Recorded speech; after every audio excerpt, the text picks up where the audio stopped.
Oh my god, let's talk about this garbage.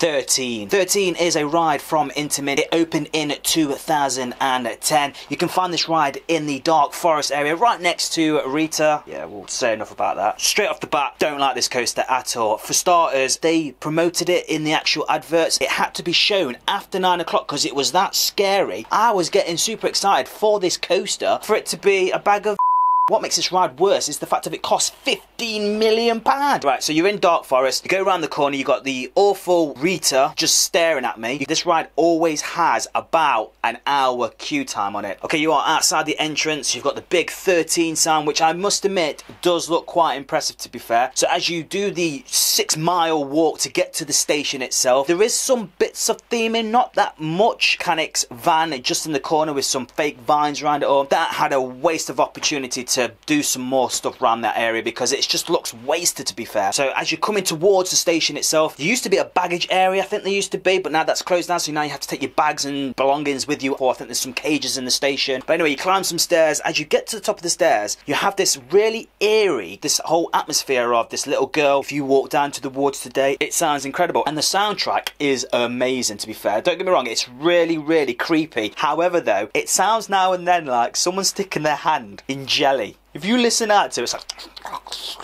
As you turn around the corner, you have this big giant electric, I don't know what you want to call it, but it looks ridiculous. And every 13 seconds, I think it is, or something like that, it goes off. It has no purpose. It has nothing at all to do with the ride itself. It's still low lit as you're going down the stairs to get into the actual main station where you can see the train itself. The trains are wonderfully created. I must admit, they are incredibly nice. However though, they are also incredibly long. So you're on the train, as you go down and bank to the left, you actually climb up the lift hill, which the lift hill is 65 feet, which is about 20 meters it is. The weird thing about this is the fact of, if you're sitting at the front, the time the back end of the train comes over the hill, you're already at the bottom. If you're at the back, wow, it's amazing because you get flipped over that hill. Incredible. Now I will say, if you ever do a night ride, you get blinded by the lights. I don't know if anyone has noticed that. If you've got the online, is it on-ride camera or anything, as you bank into the ride, you've got this camera, barely can see after that, literally for about a good 30 seconds. To be fair, you're not missing much, because after that there's a few helixes, there's a few uphills and pocket air times and stuff. There is some good elements to it, and then all of a sudden you go up another lift hill with some kicker wheels, because obviously clearly it can't get up there, but we put trimmers right at the start, score, and then all of a sudden you kind of head into this like creek. And now as you're going into there, you've got the shutter what comes down, and there seems to be like a woman who stares at you. I think it's like a witch or something like that, and before you know it, you kind of drop, pause, and then drop again, and all of a sudden you are heading backwards into a dark tunnel helix, what takes forever, and then all of a sudden you hit to the switch track, and then obviously you go back into the station. And I know it sounds like I've just rushed that. That is exactly how it is. The length of this ride is not long at all, and if anything, I feel like Alton Towers completely lied to me the minute they showed me the advert for the actual ride itself to actually me riding it. The two just don't collide at all. Gotta say this straight out the bat here. They tried to make it into a secret. However, they took a news crew onto the ride itself and actually filmed it before the ride actually opened. Clever marketing. Overall, you know, 13 is a good ride for kids, for younger kids, that's for sure. And I know that's what it's meant to be for, but the whole, it doesn't kind of add up. Yes, it's for children, but the theming's not for children. So there's